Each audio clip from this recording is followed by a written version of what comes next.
feel alone in your struggle, that's it. Know that the two of us deal with it as well. You are not alone. We're here to tell you, you are not alone.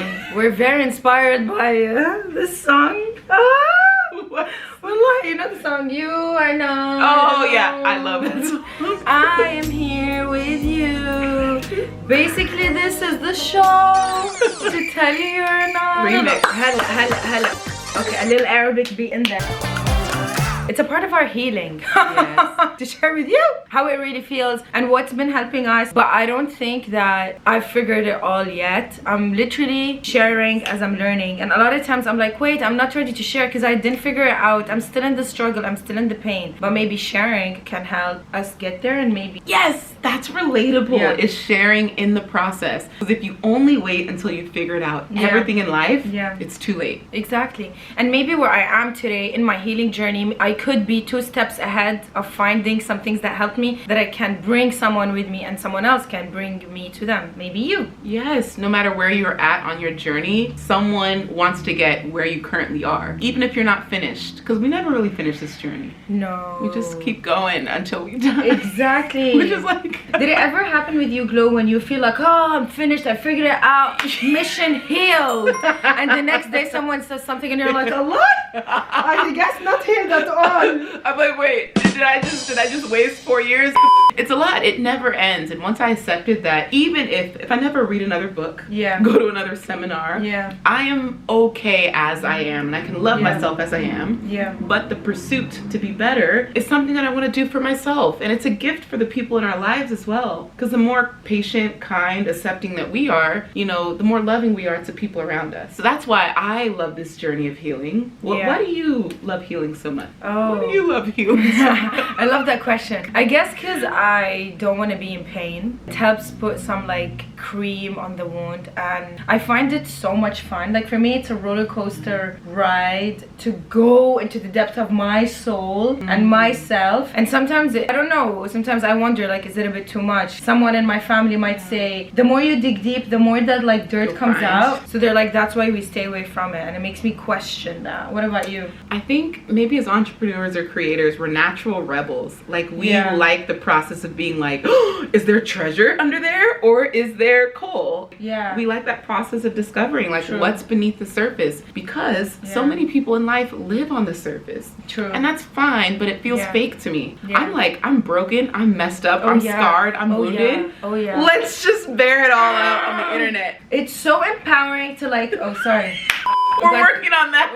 We're working on that. I went for the other hand. It's so empowering for me to hear you say that, because I don't like toxic positivity anymore. I'm done with pretending to be okay on social media. I'm not okay. Hashtag self-love, wallah, self-cry. So good. Can we make that a movement? Yes, please. Oh, cry.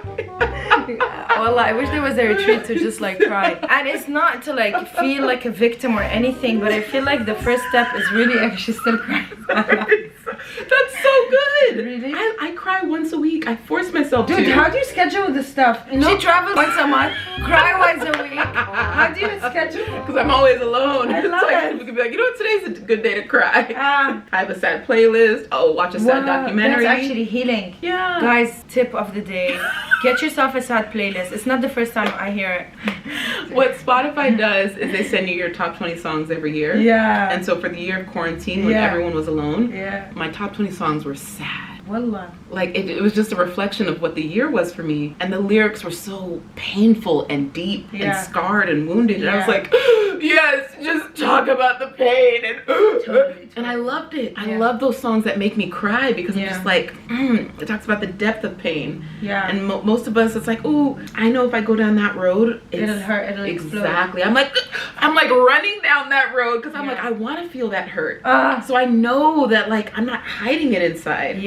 And that's courageous, and that takes a lot to feel it, because it's super uncomfortable. And this is one of the things where I wish it was more normalized for men to cry more, but the society makes it okay for us to like be emotional and get in our feelings, but men can't. And sometimes I feel bad for that, because healing and like God created crying for us as a release, like seasons. You know, like the earth goes through through season when sometimes it sheds its leaves, sometimes it's in spring, and sometimes it's winter, and everybody hides, even the animals, everybody goes through a cocoon, and so is our body. But when we are in this system, when we're expected to go and be a hard rock shell, this is not natural to our beings even, right? No, I love that tangent. And without getting too off track, is it attractive to you if a man cries in front of you? So attractive. Like his do you hear that? His tears are like money. Not that money is what attracts me, but like, you know, people like this is what they look for. Anyways, it's another topic. But it's wealth that you have the courage to be in touch with your own feelings, because then I'll feel safe with that guy. I can have my own feelings with him, and I have a lot of feelings. Do you hear that? It's not about the tears, it's the emotional intelligence attached to the tears. Yeah. Like that is literally the most attractive thing to me as well. If a man is allowing himself to cry in front of me, it means he feels safe with me, and I feel safe with his safety. Right? Yes. He's courageous to acknowledge his feelings. You know, this year for me was very like difficult and triggering. Had to go through a lot of healing. Also another topic that I'd love to talk to later in depth. But what helped me heal a lot is when my male friends, guy friends, reached out to me or spoke to me, sending me 20-minute voice notes, 17-minute voice notes, telling me they were crying because they were unlearning certain things and they were shedding their own skin. The biggest gift I can give my future kids, husband, and current family and all of that is working on myself and my own healing, because I don't want to bring my blood on my family and everyone. Well, let me stop you there, because I think we talk about the journey of healing. We're never going to arrive. So getting to a point where you know, like, I want my future husband to love me with all of my baggage. So it's not about Haifa at her most perfect level, no flaws, no scars, no, it's like, no, Haifa with scars, Haifa with baggage, Haifa with whatever she brings to the table, and you loving her anyway. Step into my power, even the power of my weaknesses and vulnerability to myself. And if a man wants to be with me, I'm like, yo, that's all sides of me. Yeah. Take it all. Okay, so tell us 3 things that helped you in your healing journey. Ooh, solitude. Intentional solitude. Obviously with COVID and quarantine, many of us had to be alone for long periods of time, but I would intentionally seek it out, not just in my apartment, but maybe in the forest or at a lake. That's very healing. In nature, yeah. Second is documentation. So once, again, I keep referencing quarantine and stuff, but once that started, I started keeping a journal of like my take on history. So I said quarantine day 1. Here's what's happening in the world. Here's what's happening in my mind. So document everything, the messy stuff. I have videos of myself crying. The third thing I would say is community. You know, like you really can't keep the thoughts ricocheting in your head, and because you need that outside perspective. A tribe, yeah, and whatever it is you're going through, you feel like alone with your thoughts, like someone else has been there times 10. What about you? What are your 3 things that have helped you on your healing journey? One of the most things that inspired me so much and actually had a lot to do with what I call my awakening, dance. Ooh. Dance. And I'm not, don't stop, girl, keep dancing.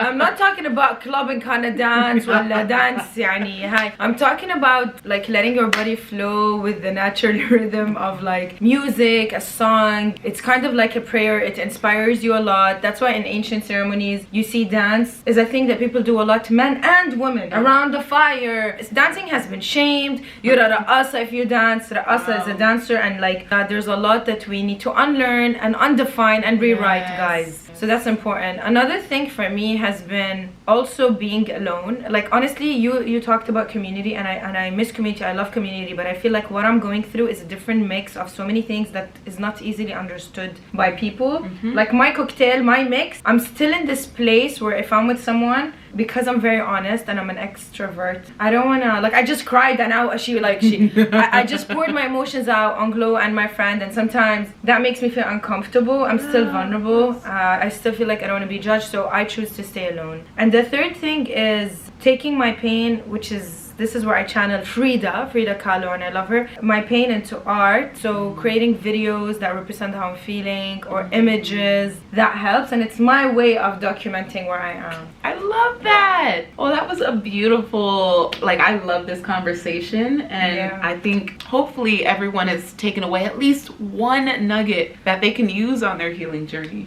I like the nugget thing. It makes me hungry.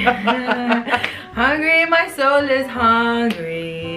Thank you, Glow, for inspiring us. You are truly glowing inside out. Oh, bless you. Our glow multiplies when we're together.